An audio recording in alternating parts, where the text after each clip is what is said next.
তোমরা কি ভাবছো ভিডিওর শুরুতেই পেঁয়াজ রসুন আদা লঙ্কা এসব কেন দেখাচ্ছি?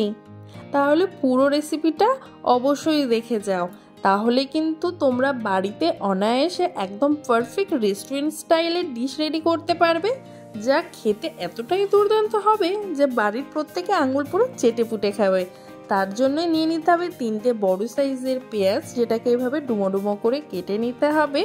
আর এখানে নিয়ে নিতে হবে একটা বড় রসুনের হাফ রসুন, সেটা থেকেও ভালো মতো রসুন ছুলে নিয়ে পেঁয়াজ আর রসুন ভালো করে ধুয়ে নিয়ে একটা সাইডে রেখে দিতে হবে। তারপর 1 কাপ জল নিয়ে তার মধ্যে 7-8টার মতো কাজু বাদাম, 3-4টের মতো শুকনো লঙ্কাকে ভিজিয়ে রেখে দিতে হবে আধা ঘন্টার জন্য। তারপর অন্য একটা প্যান গরম করে অ্যাড করে দিতে হবে 1 চামচের মতো বাটার। আমি এখানে আমুলের লাইট বাটার ইউজ করেছি, তোমরা নর্মালটাও ইউজ করতে পারো।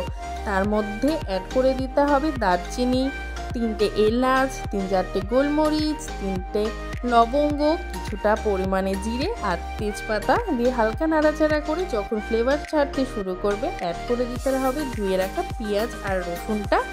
মিডিয়াম একদম ফ্লেম করে দেবে, ঠিক আছে? ফ্লেমটা একদম মিডিয়াম থাকবে। দিয়ে ভালো মতো একটু ভাজা ভাজা করে নিয়ে অ্যাড করে দেবে 3টে টমেটো, দিয়ে আবারও ভালো মতো ভাজার মতো করে নিতে হবে। তার মধ্যে অ্যাড করে দিতে হবে 2টো কাঁচা লঙ্কা, কিছুটা পরিমাণে লবণ, একটু চিনি অ্যাড করে দেব, আবারও 3-4টে শুকনো কাজু বাদাম, ভেজাটা কিন্তু নয়, আর অ্যাড করে দিয়েছি 3-4টে কিশমিশ। দিয়ে ভালো মতো ভাজা করে নিয়ে আবারও অ্যাড করেছি সামান্য একটু আদা। ফ্লেমটা কিন্তু মিডিয়ামে রেখেই এগুলো সব অ্যাড করে দিয়ে ঢেকে রেখে দেব যতক্ষণ পর্যন্ত টমেটো থেকে জল না ছাড়ছে। টমেটো থেকে জল ছেড়ে এলে আবারও কিন্তু হালকা করে আমি ভেজে নেব। আর পুরো রান্নাটা কিন্তু অবশ্যই বাটারেই হবে, তোমরা কিন্তু এখানে কোনো রকম তেল ইউজ করতে পারবে না। তো দেখো এদিকে টমেটো থেকেও হালকা জল ছেড়ে এসছে, তো আবারও ভালো মতো মিশিয়ে নিয়ে আবারও ঢেকে রেখে দেব যতক্ষণ পর্যন্ত টমেটোটা একদম পুরো সফট হয়ে আসছে আর পেঁয়াজও হালকা নরম হয়ে আসছে।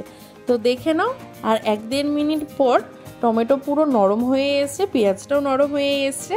তো আরও 2-3 মিনিট হাই ফ্লেমে পেঁয়াজ রসুন আর টমেটো যেটা ভালো মতো ভেজে নিয়েছি, তো ভেজে নিয়ে তুলে নিয়েছি। আর এইদিকে কাজু আর শুকনো লঙ্কাও ভেজানো হয়ে গেছে, নরম হয়ে এসে তারপর একটা মিক্সিং জারের মধ্যে ভেজে রাখা পেঁয়াজ রসুন ওটা দিয়ে দিয়েছি, আর জলের মধ্যে ভিজিয়ে রাখা কাজু আর শুকনো লঙ্কাটা জল সমেত দিয়ে ভালো মতো একটা পেস্ট করে নিয়েছি। আর এদিকে যে প্যানের মধ্যে আমি ভেজেছিলাম সেই প্যানের মধ্যেই 1 চামচের বেশি বাটার আর 1 চামচ ঘি দিয়েছি। ঘিটা যখন মেল্ট হয়ে এসছে অ্যাড করে দিয়েছি 2 টেবিল স্পুনের মতো ধনে গুঁড়ো, 1.5 টেবিল স্পুন অ্যাড করেছি কাশ্মীরি লঙ্কার গুঁড়ো। অবশ্যই কিন্তু এখানে কাশ্মীরি লঙ্কার গুঁড়োটা ইউজ করবে কালারের জন্য। যখন ধনেটা ভাজা হয়ে যাবে তার মধ্যে অ্যাড করে দিতে হবে যে পেস্টটা আমরা রেডি করেছিলাম সেই পেস্টটা দিয়ে ভালো মতো মিশিয়ে নিতে হবে।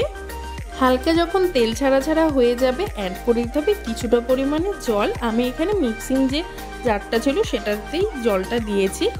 তো ভালো মতো যখন ফুটে আসবে অ্যাড করে দিতে হবে লবণ আর অ্যাড করে দিতে হবে চিনি। চিনিটা একটু বেশি পরিমাণেই লাগবে, খুব বেশি না, তোমার 2 টেবিল স্পুনের মতো চিনি অ্যাড করলেই হবে। অবশ্যই লবণ ঝাল মিষ্টিটা নিজেদের স্বাদ বুঝে দেবে, যে যেমন খেতে পছন্দ করো। যখন ভালো মতো ফুটে আসবে অ্যাড করে দেব এখানে 1/2 কেজি পনির। তোমরা আশা করি বুঝতেই পেরে গেছো কি রান্না দেখাচ্ছি।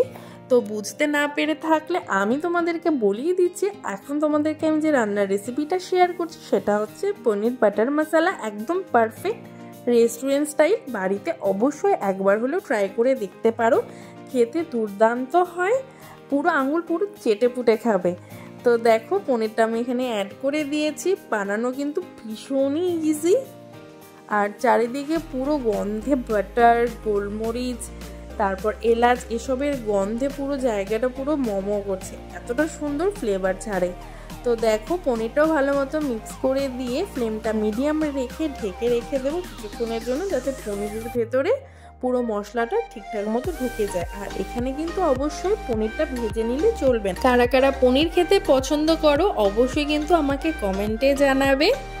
তো দেখো ফুটে এসছে আর ওপরেও তেল ছাড়া ছাড়া মোটামুটি হয়ে এসছে। আর কয়েক মিনিট রান্না করলে রেডি হয়ে যাবে আমাদের পারফেক্ট রেস্টুরেন্ট স্টাইল পনির বাটার মশলা।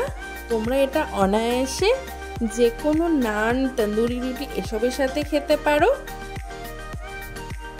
তো দেখো ওপরে যখন পুরো তেল ছাড়া ছাড়া হয়ে আসবে, তেলটা যখন ভেসে আসবে, অ্যাড করে দিতে হবে কস্তুরি মেথি, যেটা না দিলে কিন্তু পুরো রান্নাটার ফ্লেভারটাই আসবে না। তো কস্তুরি মেথি কিন্তু অবশ্যই দিতেই হবে। তো কস্তুরি মেথি দিয়ে আবারও ভালো মতো মিক্স করে ফ্লেম একদম অফ করে দিয়ে ঢেকে রেখে দেব 5 মিনিটের জন্য।